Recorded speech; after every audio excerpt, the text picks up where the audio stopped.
점수 잡는 Hackers. 토익의 끝을 보여드립니다. 여러분 안녕하세요. 해커스에서 토익 RC를 강의하는 토익 전문가 주대명입니다. 자, 오늘 우리 해커스 토익 RC 최신 경향 문제에 대해서 조금 알아볼 텐데요. 우리가 최근에 토익 시험에서 혹시 조금 주목할 만한 부분이 있는지, 제가 앞전에 영상 올려드린 우리 여러분들 강의 인강 보고 계시죠? 저랑 같이 공부 쭉 해오셨는데 충분히 토익 파트 5, 6에서 또는 어휘와 관련해서 알아야 되는 것들을 설명을 드렸어요. 그래도 혹시 최근에서 나오는 문제들과 빠진 게 있거나 놓친 게 있는지, 또는 최근에 특별히 여러분이 좀 주목했으면 하는 게 어떤 게 있는가, 그런 것들을 좀 살피기 위해서 이렇게 최신 경향 분석을 주기적으로 우리가 하고 있습니다. 오늘 제가 주목한 건 새로운 유형은 아닌데요. 영상을 보시면서 공부를 하신 분들이 막상 실전에 갔을 때 의외로 많이 놓치고 있는 부분들이 있었어요. 제가 주변의 학생들하고 상담을 하다 보니까 점수대가 높거나 또는 레벨이 중급이나 정규인 친구인데도 의외로 굉장히 간단한 문장 구조 분석에서 놓쳐서 아쉽게 점수를 깎아먹는 이런 경우들을 제가 한 번씩 보게 되면서 오늘 강의는 그 부분에 대해서 좀 설명을 드려야겠다. 입문부터 실전 레벨까지 공통사항이면서 가장 중요한 부분이기도 하지만 또한 놓치기 쉬운 부분이기 때문이죠. 파트 5, 6 해법의 정수, 문장 구조 분석. 오늘은 이걸 테마로 해서 여러분과 같이 얘기를 좀 나눌까 합니다. 자, 오늘 최근에 토익 RC에서의 경향에 대해서도 간단하게는 짚고 가야겠죠. 제가 이전 최신 경향 분석에서도 비슷한 얘기를 했기 때문에 앞에 강의를 보신 분은 이 부분은 스킵을 좀 하셔도 될 것 같아요. 파트 5의 경우에는 늘 말씀드리지만 동일한 문제 유형이 반복적으로 출제되는 일종의 문제은행에서 출제가 되는 형태를 취하고 있기 때문에 특이한 거, 새로운 건 별로 없습니다. 기존에 출제돼 왔던 문제들을 재활용하고 있죠. 특히 문법의 경우는 90% 이상이 그렇고 어휘 문제도 70% 이상이 재활용 문제입니다. 따라서 파트 5는 일단 문제를 많이 풀어보셔야 돼요. 처음 문제를 접하는 분하고 이 문제 몇 번 봤는데 하는 분하고는 실전에서 느끼는 체감 난이도는 정말 하늘과 땅 차이거든요. 그래서 문제를 평소에 많이 접해 두시고 데이터를 많이 넓혀 두셔야 시험장 갔을 때 이것도 본 것 같고 이것도 좀 익숙하고 이 문제도 내가 얼마 전에 봤지, 이렇게 익숙한 문제들이 우르르 출제가 될 거예요. 문법과 어휘 합쳐가지고 평균적으로 85% 이상이 여러분이 늘 보던 문제들이다 라고 보시면 됩니다.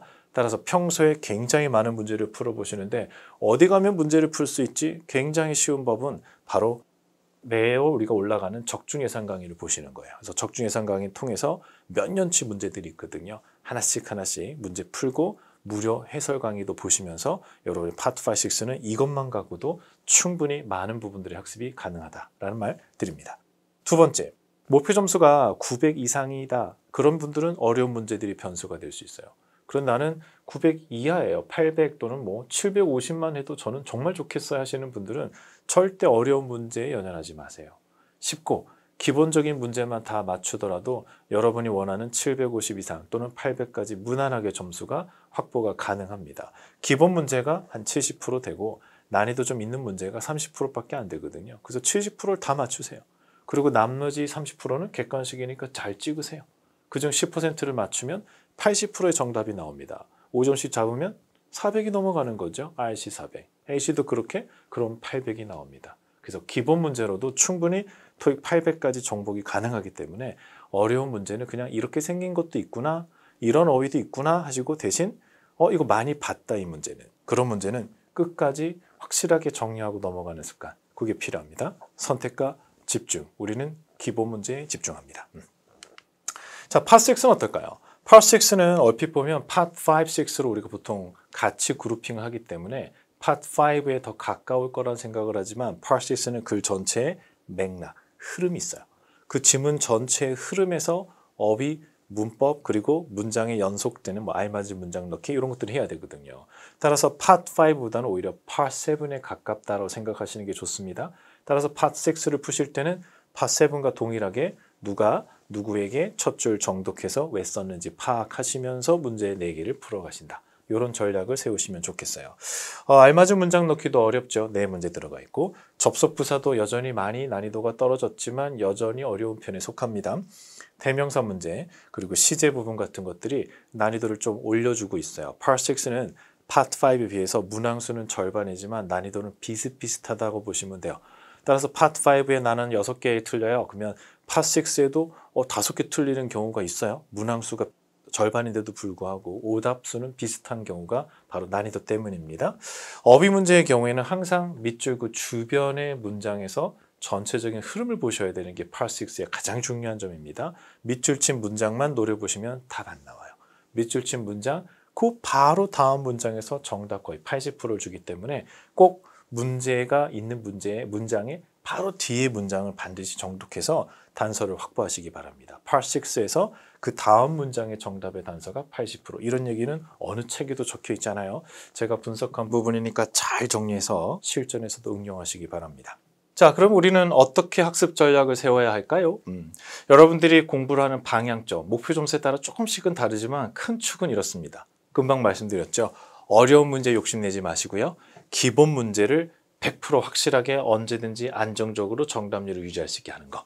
이게 중요합니다. 그래서 기본 문제 70개에서 정답률을 거의 한 90% 이상을 유지해 주셔야 돼요. 그래서 100%면 더 좋지만 실수도 나올 수 있고 착각도 나올 수 있으니까요. 70개 중에 한 65개 정도까지는 확실하게 맞추자. 이런 식의 전략이 필요합니다. 나머지 찍은 거 중에 10개, 15개 더 맞추면 됩니다. 그죠? 그래서 그렇게 전략을 세우시면 되겠어요. 그래서 기본에 충실하자. 그럼 기본 문제를 어떻게 기본을 확실하게 정리하느냐 느낌이 이런 거예요. 문제를 푸는데 이 문제 많이 봤다. 그럼 일단 기본 문제입니다. 그런데 문제를 풀면서 이게 빈가? 이런 느낌이면 아직 정리 덜 된 거예요. 그럼 확실하게 정리가 됐다는 건 어떤 느낌이에요? 이 문제 익숙해. 이 문제는 포인트가 이거고 이렇다면 밑줄이 여기니까 그럼 답이 B네. 이렇게 B다. 답이 B다. 확신 있게 나와야 돼요. 그래야 기본기가 돼 있다라고 볼 수 있습니다. 기본 문제의 기준은 뭐예요? 많이 봤어 이 문제. 그럼 확실히 푼다는 건 뭐예요? 답이 B 맞아 이거죠. 빈가? 빈 것 같은데가 아니라 B다. 이런 느낌이 나와야 됩니다.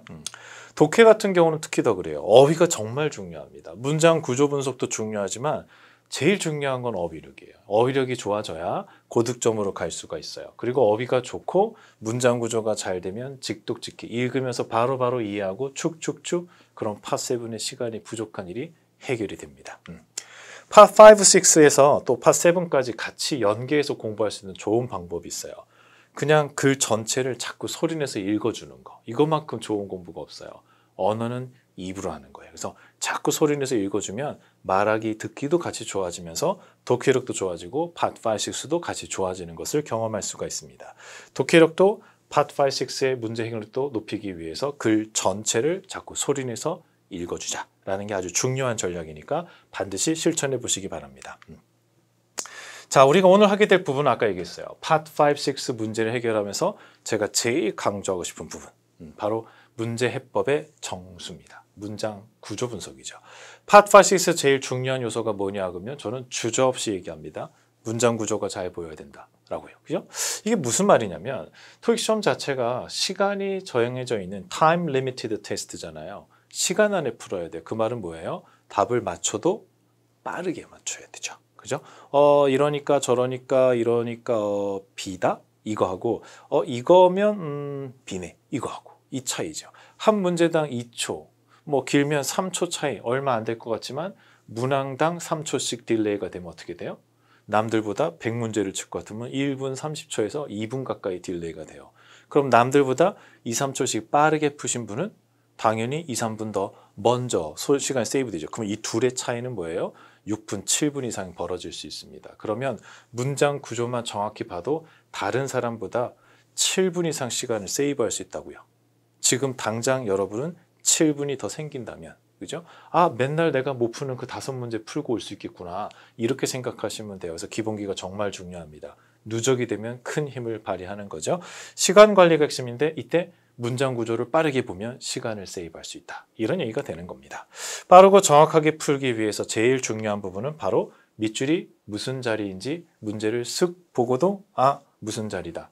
쓱 보고도 여긴 주어 자리네. 쓱 보고도 여긴 동사 자리네. 이게 빠르고 정확하게 나와야 됩니다. 다시 밑줄이 무슨 자리인지가 어떻게 빠르고 정확하게 판단이 돼야 돼요. 남들보다 1, 2초씩 빠르게. 그래야 시간을 총 5분 이상 세이브할 수 있다. 이런 얘기죠. 문장 구조 분석을 그래서 강조하는 겁니다. 토익 파트 5, 6의 시작입니다. 자, 그러면 문장 구조 분석이라는 게 뭐야? 예를 들어보죠. 이렇게 문제가 탁 주어집니다. 그러면 보기를 보니까 어때요? 보기의 재료들이 문법적으로 서로 다른 재료죠. 그럼 이건 문장 구조 분석하셔야 돼요. 보기가 다 명사거나 다 동사면 그때는 거의 해석으로 접근하는 경우가 많기는 합니다. 하지만 이런 경우에는 반드시 문장 구조를 보셔야 돼요. 그럼 문장을 싹 봤을 때 이 밑줄이 무슨 자리인가? 이게 빨리 나와야 된다고요. 한번 해보실래요? 이 문제 같으면 제가 볼 때는 3초 안에 파악이 돼야 돼요. 해보죠. 1, 2. 무슨 자리죠? 답은 뭐죠? 그래요. 이게 정답이 바로 나와야 됩니다. 일단 이 문제는 전체적으로 수식어 뒤로 밑줄의 시작입니다. 밑줄이 무슨 자리냐를 판단하는 데 있어서는 문장 전체를 보는 거예요.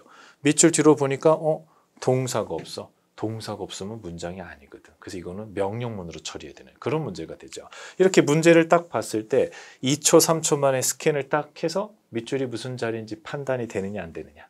요거. 이게 안 되면 지금 이제는 안 돼요. 뭐 문제집 몇 권을 더 푼다고 되는 게 아닙니다. 문장 구조가 빠르게 정확하게 파악이 되는지 이 훈련을 자꾸 해주셔야 돼요. 이거는 훈련을 하면 늘게 돼 있어요.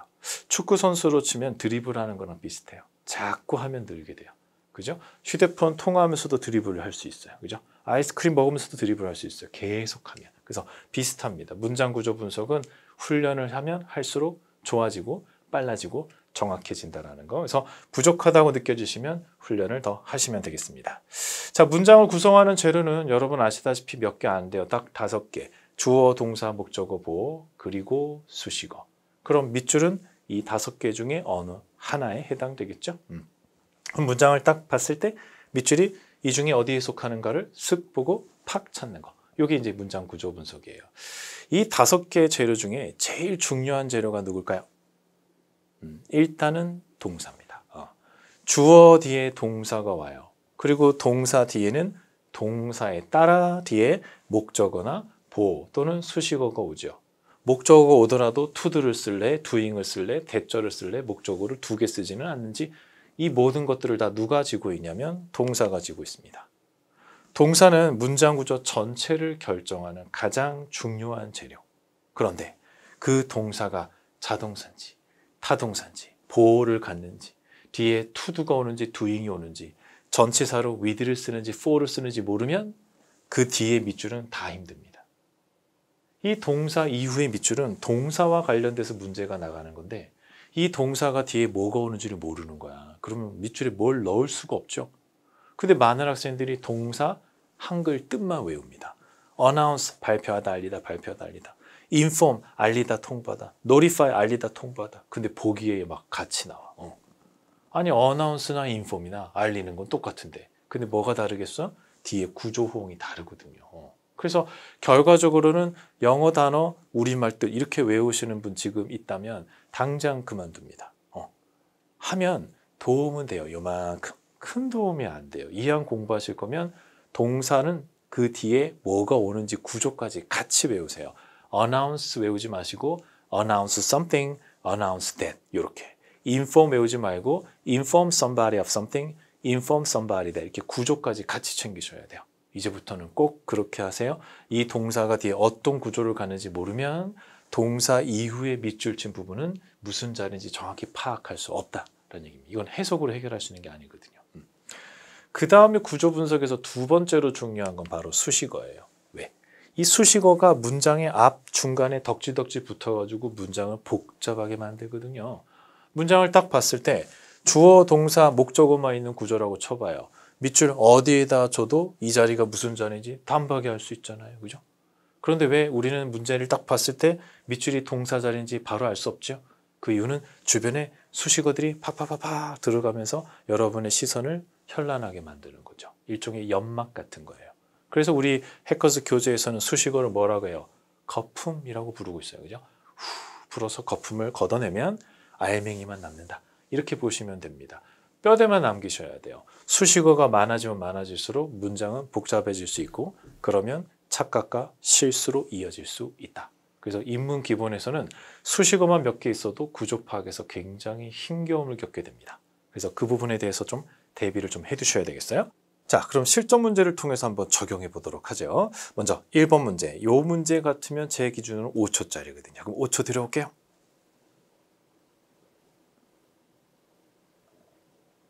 정답 뭐로 하셨어요?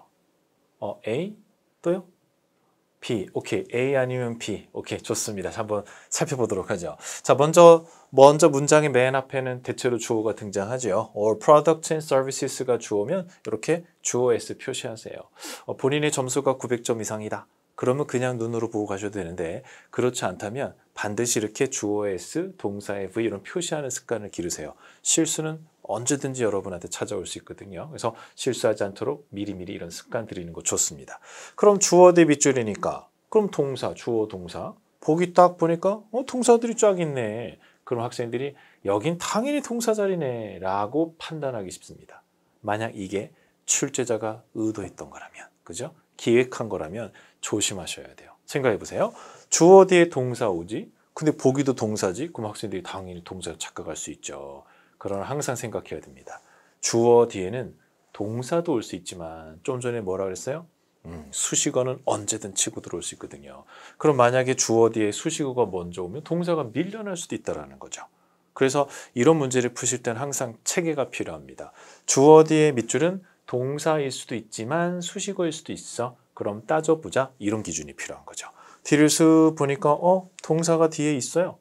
뒤에 동사가 여기 하고 손 드는 거죠. 그럼 주어 동사 그러면 여기는 수식어네. 이렇게 판단해야 돼요. 그럼 보기 중에 수식어를 착 동사가 아닌 걸 착 제거하고 나면 남는 게 수식어 정답이 되는 뭐 이런 상황이죠. B는 과거 시제의 동사일 수도 있지만 과거 분사로 수식어일 수도 있다라는 겁니다. 그죠? 주어 뒤에 동사고 보기까지 동사들이 막 깔려서 난 당연히 동사 자리인 줄 알았는데 조심하셔야 됩니다. 출제자는 보이스피싱 같은 거예요. 여러분을 어떻게든 속이려고 할 거기 때문에 순진하게 들어가시면 곤란합니다. 잘 따져보시고 중심 잡으세요. 밀면 밀지 마 내가 볼게. 당기면 당기지 마세요. 내가 보고 판단할게. 이렇게 자기가 문장 구조를 보고 판단할 수 있어야 됩니다. 자, 여기서 아주 중요한 얘기를 하나 정리하고 가겠습니다. 주어 뒤에 밑줄은 동사 자리일 수 있어. 하지만 수식어 자리일 수도 있어. 늘 따져보세요. 그 기준은 뭐예요? 그 밑줄 뒤로 동사가 있냐 없냐. 밑줄 뒤로 동사가 없으면 밑줄이 동사 자리여야만 하니까 그건 동사로 처리하시면 됩니다. 굉장히 기본적이지만 자주 틀리는 대표적인 함정 문제입니다.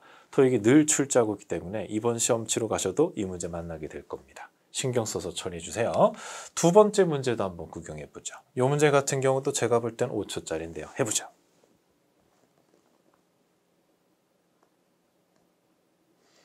정답은 A, B, C, 오케이. 좋아요. A, B, C 중에 하나 가죠. 자, 먼저 주어는 누군가요? 네, 넘버 주어 잡으시고요. 나머지는 일단 수식어 처리하시고. 그럼 밑줄은 무슨 자리일까요? 이거부터 결정해야 돼요. 뒤를 쓱 보니까 동사 뒤에 있다. 그럼 뭐예요? 그럼 수식어예요. 오케이. 동일한 방식으로 접근해야죠. 보기를 보니까 수식어가 결국 뭐예요? C 아니면 D. 둘 중 하나입니다. 얘네들은 분사로 쓸 수 있으니까. 벌써 보기 두 개가 날라갔잖아요. 50% 푼 거예요. 그지? 그런데 이 중에 두 개 중에서는 어떤 기준이 있어요? 뒤에 목적어가 붙으면 doing, 능동으로 가는 거죠. 그래서 뒤에 목적어 있네, 트레이닝 코스. 그럼 정답은 C. 어때? 의외로 되게 간단한 문제예요. 그래서 이 문제도 결국 밑줄이 무슨 자리인가부터 판단하시고 그 이후에는 일정 부분 태까지 살짝 고려하는 분사에 대한 기본기만 돼 있으면 아주 쉽게 접근할 수 있는 문제라고 볼 수 있습니다. 세 번째 문제도 한번 볼까요? 역시 이것도 5초 문제입니다.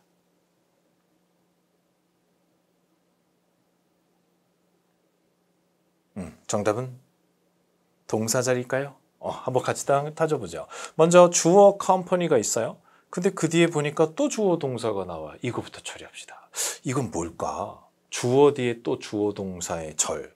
일단 이렇게 명사 뒤에 또 다른 주어 동사가 나오면 이 전체 덩어리가 앞에 명사를 수식하는 관계절이구나 라 생각하시면 돼요.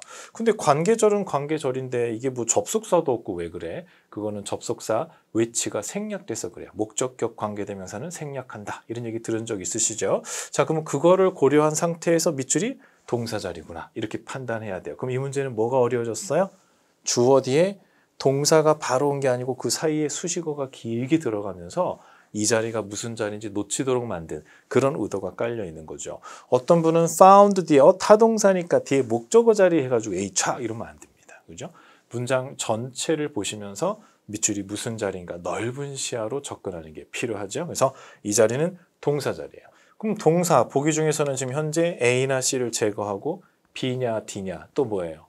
또 태입니다. 동사 자리다 그러면 수, 태, 시제는 같이 결합될 수 있다. 항상 생각하셔야 돼요. 그럼 이 경우는 컴퍼니가 recognize 할까요? recognize 될까요? 해석도 해석이지만 뒤에 목적어가 없죠. 타동사의 경우는 뒤에 목적어가 있어야 됩니다. 없으면 이건 수동이 정답이 되는 또 중요한 근거가 되기도 하죠.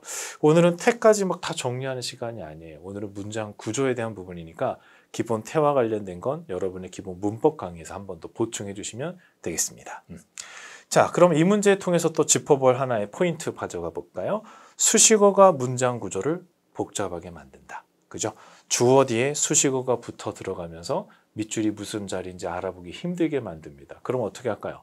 출제자가 문장 구조를 못 알아보게 수식어를 슥 밀어 넣었어요. 그럼 여러분 어때요? 수식어를 슥 제거하면 돼요. 그죠?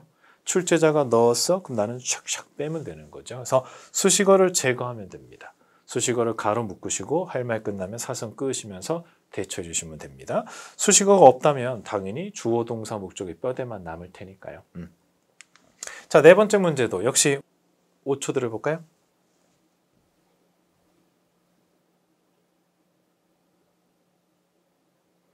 구조 분석 문제니까 제가 시간을 짧게 드리는 거예요. 그죠? 어떻게 문제 하나를 5초 만에 다 풀어야 돼요? 어휘 문제는 그렇게 풀 수가 없죠. 자, 일단 이 문제도 if you move 전체는 부사절 덩어리입니다. 그럼 수식으로 딱 묶으시고 밑줄부터 시작이에요. 보기 보니까 어때요? 밑줄이 무슨 자리에 묶고 있는 거죠. 자, 그럼 맨 앞에 밑줄은 무슨 자리죠? 이거는 알 수 없어요. 대답하셨어요. 금방 주어 이렇게 맨 앞에 주어가 오는 게 일반적이긴 하죠. 하지만 수식어가 올 수도 있고요. 또 어느 경우에는 주어가 없을 수도 있다? 그렇죠. 명령문의 경우는 동사로 시작하니까. 그럼 이 자리가 무슨 자리인지 아직 몰라요. 수식어일 수도 있고 주어일 수도 있고 명령문 동사 자리일 수도 있으니까. 그럼 어떻게? 상대적이죠. 밑줄 뒤를 봅니다.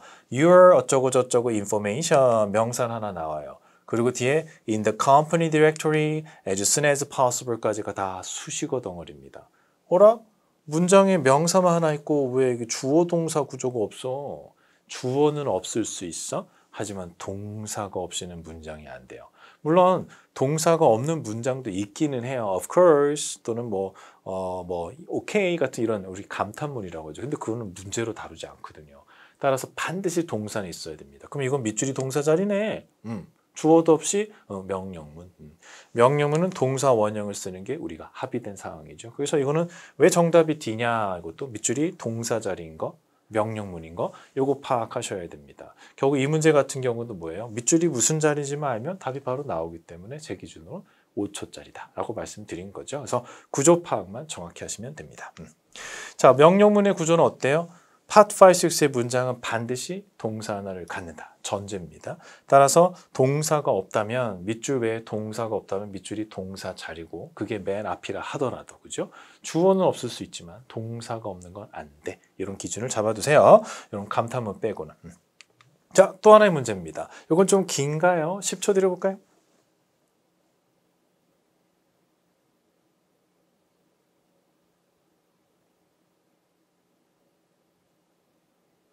길어도 구조는 어차피 주어, 동사, 목적어잖아요. 그죠?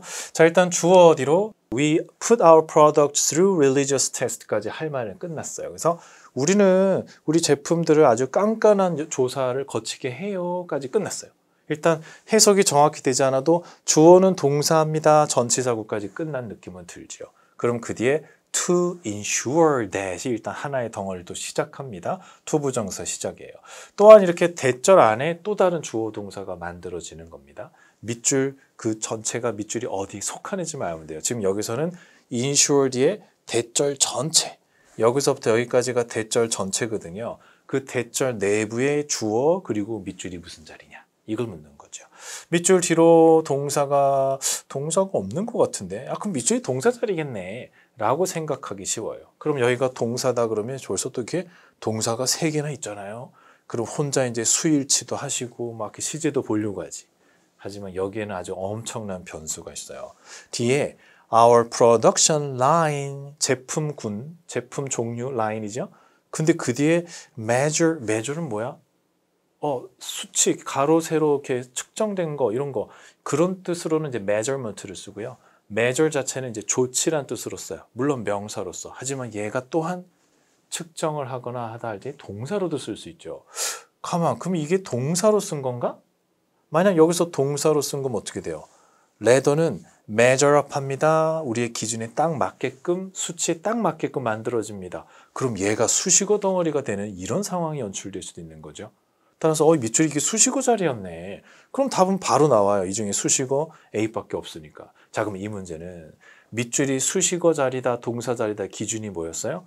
measure이 동사냐 명사냐에 따라 달라지는 거였죠. 이렇게 동사, 명사 다 되는 애들. 이런 애들이 구조 분석에서 의외로 또 변수로 작용을 합니다.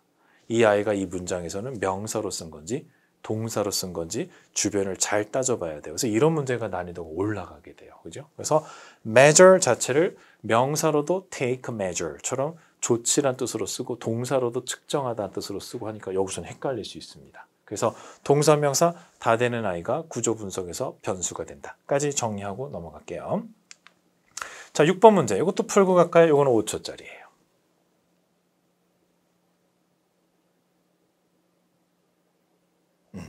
우리는 더 이상 이 모델 판매하지 않아요. carry 이거 어떻게 해석하실래요? 앞전에 part 7에서 carry의 동요 문제를 냈어요. 그죠? 그러면 뭐야? 나르다, carry는 다 알죠. 나르는 거. 하지만 그럼 우리는 이 제품을 더 이상 나르지 않아요? 자, 어떤 매장에서 그 제품을 carry한다는 얘기는 판매한다는 소리예요. 취급 판매한다는 거. 예를 들어 매장에 들어가서 Do you carry something? 이렇게 물으면 혹시 이런 물건 파나요? 라는 질문이 될 수 있어요. Do you carry something? 이렇게 해서 carry가 sell, 팔다의 뜻으로 정답이 나왔었죠. 그래서 저희는 이 제품 더 이상 팔지 않습니다. 그리고 우리는 사과를 드리는 거죠. 만약 이 제품이 없어서 당신에게 불편이 생겼다면 이런 구조예요. 자, 여기서 일단 여러분이 주목할 거는 밑줄이 무슨 자리인지 알기 위해서는 시작이 지금 현재 앞에 덩어리는 끝났고 그 뒤에 if로 시작하는 부사절입니다. 자, 금방 뭐라 그랬죠? if로 시작하는 부사절이라고 그랬어요. 절이 뭐예요? 동사를 포함한 덩어리가 절입니다. 따라서 this만 보고 this 뒤에 명사 오니까 this inconvenience C를 착 골랐다면 문제가 있습니다. this가 뒤에 명사로 수식해도 you는 또 뭐고 if는 왜 있고 안 되잖아요. 그죠? 지금 이 문장에서는 if절 안에 동사가 없어요. 그 말은 뭐예요? 밑줄이 동사 자리가 되어야만 한다는 소리죠. 근데 보기 중에 동사가 없는데요? 형용사, 부사, 명사, 동사가 어디 있어요? 이렇게 얘기하는 거지. 자, 이거 어떻게 할까요? 분명히 밑줄은 동사 자리인데 왜? if절이니까. 근데 보기에는 동사가 없어. 이때 여러분이 갖고 있는 선입견을 살짝 깨야 돼요. inconvenience는 불편함이라는 명사 맞습니다. 하지만 얘가 동사로도 쓸 수 있다라는 거죠.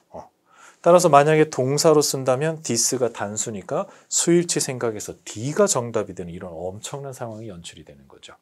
자, 하지만 이 문제는 이렇게 접근하세요. 일단은 여기가 동사인 건 맞아? 여기서는 확신이 있어야 돼요. 내가 아는 기본 문법으로는 이 자리는 동사 자리야. 왜? 밑줄이 동사가 아니면 if가 있을 이유가 없거든. 그죠? 그래서 결국은 그건 동사다라고 하면 두 번째 할 일은 주어가 this라는 사실이죠. 그렇죠. 수일치까지는 기본 아니겠어요? 그럼 이 문제는 밑줄이 동사이면서 단수인 거는 보기 중에 s가 붙은 얘밖에 없잖아? 이런 얘기죠. 제 얘기는 얘가 동사로 쓰는지 몰랐어도 D로 문법적으로 가야 되지 않았을까요?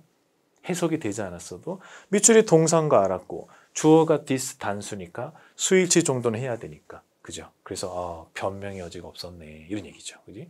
하지만 이 문제도 변수는 뭐였어요? 명사인데 동사로도 써? 어우 깜짝 놀랐다 이런 얘기죠. 아까 얘기한 것처럼 동사 명사 다 되는 아이들이 변수가 될 수 있음. 그래서 inconvenience는 불편함이라는 명사지만 불편을 끼치거나 문제를 일으키다라는 뜻의 동사로도 쓰고 있는 점을 확인할 수 있습니다.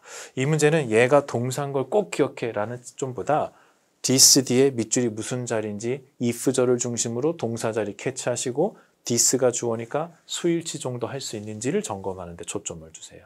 여러분이 그걸 했는지 알고 싶었습니다. 다음에는 꼭 적용하세요. 동사 자리다. 그러면 항상 수일치는 기본입니다. inconvenience는 명사로는 이런 뜻, 동사로는 이런 뜻 있는 거 참고하고 넘어갑니다. 7번 가볼까요? 요거는 7초 드릴게요.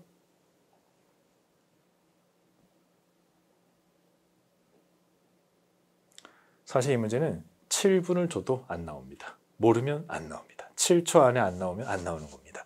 자, 일단 문제의 구조는, 문장 구조는 어때요? 주어가 있고요. 그리고 has proven 있습니다. 동사 뒤에 밑줄이죠. 동사 뒤에 밑줄인데 형태 변화가 있으면 뭘 묻는 거예요? 그렇죠. 이 동사 prove 뒤에 무슨 자리 이게? 동사 뒤면 보호 목적어 아니면 수식어 자리죠. 근데 보호 재료도 있어, 목적어 재료도 있어, 수식어 재료도 있어요. 그죠? 따라서 이 문제는 prove 뒤에 뭐가 오는지를 알아야만 이 문제를 풀 수 있다라는 거죠. 자, 그럼 prove 뒤에는 뭐가 오나요?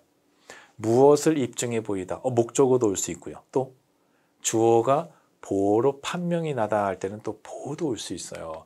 이 문제는 보호가 온다는 거 알아야 비로소 C를 고를 수 있지, 안 그러면 정말 힘들어집니다. 동사 뒤에 밑줄은 항상 그 동사가 뒤에 어떤 재료를 갖는지, 어떤 구조를 취하는지를 묻는 거기 때문에 모르면 풀기 아주 힘듭니다. prove가 뒤에 어떤 구조가 오는지 오늘 한번 챙겨두세요. prove는 뒤에 보호가 온대, 그죠? 보호를 갖는 대표적인 동사 중에 하나입니다. 물론 얘는 좀 희소성은 있어요. 1년에 뭐 한 번 정도 출제되기 때문에 인문 기본은 모르셔도 되지만 중급 정규부터는 좀 prove도 챙겨 두셔야 됩니다. 이렇게 동사 대 밑줄을 주면 그 동사가 뒤에 어떤 구조를 갖는지 아예 대놓고 묻는 거예요. 모르면 당황스러울 수 있다. 평소에 많이 챙겨 두셔야겠습니다. 자, 8번 문제. 이거는 한번 짧으니까요. 그죠? 하지만 어려운 문제거든요. 고민 좀 하시라고 10초 드려볼게요.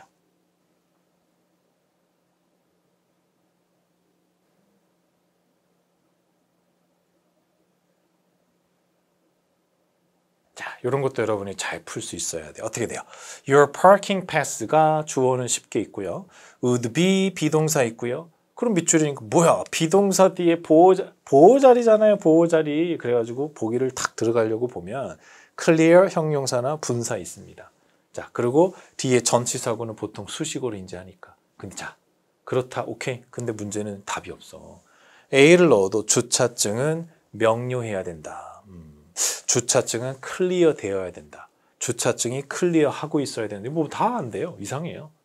근데 이게 비동사 뒤에 보호가 와야 되는데 전치사구는 수식어인데 이름 더 이상 안 나옵니다. 간혹 전치사구가 보호로 쓰는 경우도 있다라는 거죠. 원래 on display는 on the display에서 진열대 위에 on 두다라는 뜻인데 그게 뭐예요? 진열대 위에 둔 거는 결국 진열되어 있다는 소리잖아요. 그죠? 그래서 on display가 가끔은 진열되어 있다의 displayed처럼 인식이 됩니다. 그러면 어떻게 돼요? 주차증은 여기 대시보드 위에 딱 잘 보이게 놓여져 있어야 됩니다. 이렇게 된 거죠. 그럼 밑줄이 뭐가 됩니까? 할 일 없는 수식어가 되는 거죠. 얘가 보호니까. 그럼 어떻게 돼요? 부사. 눈에 잘 띄는 곳에 놓여 있어야 된다. It's clear, it should be clearly on display. 이런 경우도 있죠. 자, 이게 또 변수가 돼요. 비동사처럼 보호 자리가 오는 걸 너무너무 잘 알고 있어서 오히려 또 선입견이 생길 수 있는 부분입니다. 보호는 보통 형용사, 분사 또는 명사가 주로 답으로 오지만 이렇게 간혹 전치사 구가 오는 경우에 엄청난 변수가 될 수 있어요. 역시 이것도 난이도가 굉장히 높은 문제로 갈 수 있는 유형이기 때문에 오늘 문장 구조하면서 살짝 설명을 드렸어요. 제가 오늘 여러분하고 같이 강의한 부분은 문장 구조 분석에 대한 부분입니다. 사실 모든 문장 구조 분석을 다 다룬 게 아니에요. 밑줄이 무슨 자리인가, 특히 동사 자리인가 아닌가, 동사 뒤에 밑줄이 보호 자리인가 목적어 자리인가 이런 것들에 대해서 아주 핵심적인 것만 잡아드렸습니다. 더 많은 것들은 본 강의에서 여러분들이 챙겨주셔야 될 거기 때문에 그래서 제가 드리는 얘기 다시 한번 복습합니다. 문제를 딱 만났을 때 전체적인 문장 구조를 보고 밑줄이 무슨 자리인지 빠르게 스캔해서 정확하게 밑줄이 무슨 자리 잡아내는 게 기본기라고 보는 거죠.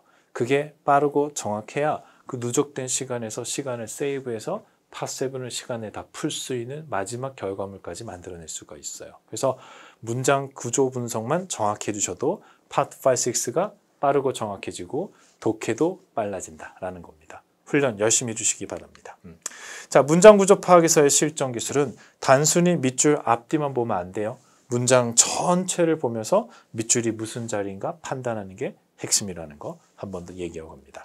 자, 오늘 여러분하고 같이 다뤄본 부분은 최신 경향 분석 중에서도 사실 최신에 이런 문제가 나왔어 라는 측면보다 늘 나오고 있는 문제의 유형인데 자주 실수하고 틀리는 문장 구조 분석에 대한 얘기를 했습니다. 어떻게 보면 굉장히 기본기이긴 합니다. 하지만 그런 기본기들이 모여서 여러분의 목표 점수를 만들어 주는 거예요. 여러분이 몇 점을 목표로 하건 상관없습니다. 750을 목표로 하건 800을 목표로 하건 950을 목표로 하건 상관없어요.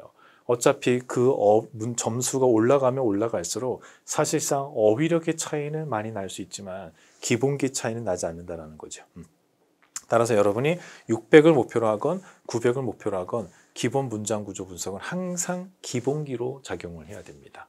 항상 빠르고 정확하게 이 두 가지가 돼야 되는 거죠. 훈련을 통해 얼마든지 완성이 가능한 부분이기 때문에 누구든지 달성할 수 있는 것이기도 하죠. 그래서 여러분이 축구 선수라면 드리블은 돼야 됩니다. 국가대표 선수건 조기 축구 선수건 드리블은 기본 아니겠어요, 그죠? 그래서 볼 키핑, 그래서 그렇게 생각하시면 됩니다. 여러분이 원하는 점수가 나오는 그 순간까지 저하고 해커스는 계속 응원을 하겠습니다. 다음에도 여러분이 주목해야 되는 본강에서 혹시 빠지거나 아쉬운 부분 보충해서 최신 경향 분석으로 다시 한번 찾아오도록 하겠습니다. 오늘 여기까지 하겠습니다. 여러분의 목표 점수를 응원하겠습니다. 오늘 여기까지 하죠. 고생 많았습니다. 토익은 해커스, 영어도 해커스, 고득점 메이커스, 만점을 받아 버렸어. 토익은 해커스, 영어도 해커스.